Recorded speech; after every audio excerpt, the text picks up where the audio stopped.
All right, in this video, you're going to learn how to land a knockout by hiding your punches. Now, this is a trick that most people on the street don't know about, but any trained fighter knows about this and knows how to do this. Now, I personally have never knocked anyone out, but the guest we have, Big Mike, certainly has. He's a former North American Muay Thai champion, and he's going to be showing you how to do this.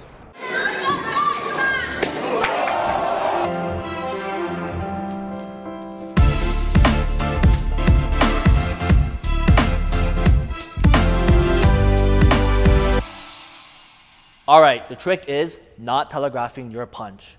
So when you're driving behind a car, we have the brake lights, right? The brake lights come on to prevent you from rear-ending the car in front of you. Why?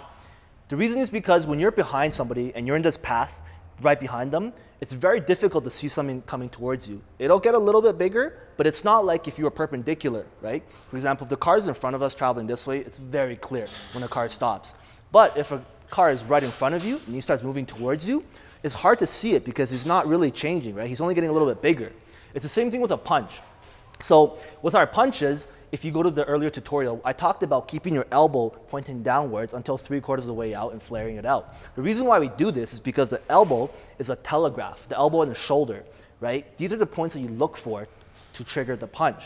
So if you're punching, your signals, which is like the brake signals in the car, are your elbows. So if I were to punch like this, I flare my elbow out, and then I punch you, you could see it coming from, very far, right? You're gonna very quickly be able to avoid it. All right, so I'm gonna demonstrate this for you. So Jonathan, do you mind putting your hand up? Okay, what I'm gonna do right now is I'm gonna just try to lightly hit your hand, and I want you to try to move it, okay? Jonathan, I've never told him about this drill. Let's just demonstrate. So the first one, okay? I want you to look at my arms, okay, and try to do it. Okay, 3 out of 3. Now, I'm going to use the same speed, but I'm going to cut something out, and we'll talk about it right after. Right? You see what I mean? Yeah, okay. That's crazy. If you rewind the video, you can probably see the subtle difference, and the only thing that I did was I went from here, I dropped it, and I went out. I didn't even flare my elbows, right? Watch, if I flare my elbows, like there's just no way I can hit you, right? It's the same thing when you're fighting somebody in front of you, right? It's a little bit more, it's a little bit more aggressive, a little bit different. There's more things involved, but it's the same idea, right? If you punch somebody, and you'll see this in a street fight, right? If you're winding up like this, I mean, you know it's coming, right? Or if it comes from here and I throw an elbow, like you're gonna be able to move very quickly. But if I'm from here and I literally, and we talked about how to throw a right cross, right? We're pivoting everything. I come from here and I just straight shoot it out. It's really hard for you to see it, especially if I keep my elbow pointing downwards, right? Boom. And the reality is you don't need a lot of power to, knock somebody out, which is that concussion. If you can land something really clean on them, then the punch is effective. Whether you're hitting them with your fist or whether you're doing the palm strike to the nose, which is very popular too, as long as you're not winding up and you're coming from here and just straight into it, no wind up and in, or no dipping and going, you're gonna be able to, as shown, very, very effectively strike the opponent. And that's it. This mistake, this little trick is actually even seen at the highest levels. When I train some professional fighters, I tell them always, like, okay, you're making a split-second mistake, right? You drop it, and then you're going. And a lot of people, they don't realize how important this is. But as we just demonstrated, that tiny second will give you will give your opponent that split second to read you, and those tiny little fractions of a second is what will depict the winner of the fight. Okay, so here's a situation where I've used this trick in an actual Muay Thai fight. So we'll get in our stance. Let's assume Jonathan is throwing a 1-2 hook. He's very, very strong, very wild. So what I would do is first, I would try to read him. So he throws the 1-2 hook, 1-2 hook. Okay, boom. Now I'm thinking he throws a 1-2 hook. So I'll wait for the next one. What's open in a hook, right? Naturally speaking, he's open here.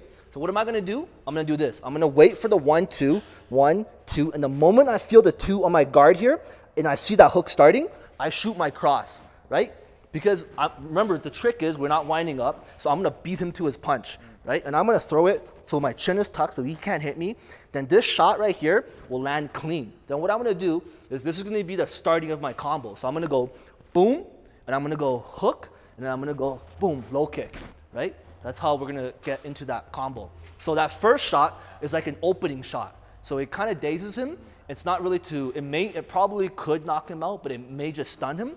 And then the hook is really what will do the damage. And then the low kick is really just to finish, the strike in case he isn't down. And you use that? I've used that, yeah. I use that a lot, yeah. Awesome. Because when you're throwing the hook, it's the damage. The punch that does the most damage is when your opponent doesn't see it coming, right? So when you're throwing the hook as hard as you can, and I'm ripping across into you, that's going to completely discombobulate you, right? Because you're completely not defended, right? Awesome. So if you want to practice your punching at home, not only do you have to shadow box it, here's a really cool drill that I do. So go up against a wall, or for example, we have a little ring here, right?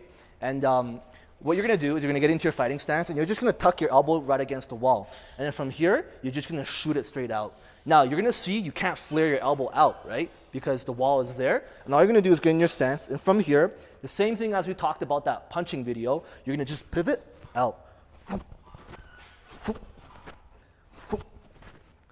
That's it. No drop, no wind up, no elbows out. From here, straight out.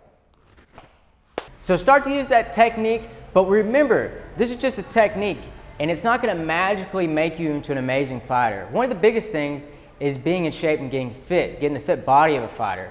And you may not want to even become a fighter, but you might just want to have the nice body of a fighter. Well, what I want you to do is, because you can actually train with Mike online, and he has a special quiz that he wants you to go through. You can check that out down below, and it's going to give you a customized plan based on your body type.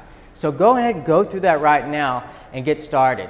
Now, if you like this video, be sure to like and subscribe, and give us any more comments down below of any more videos that you might want from Mike. So thanks for watching this video, and I'll see you in the next one.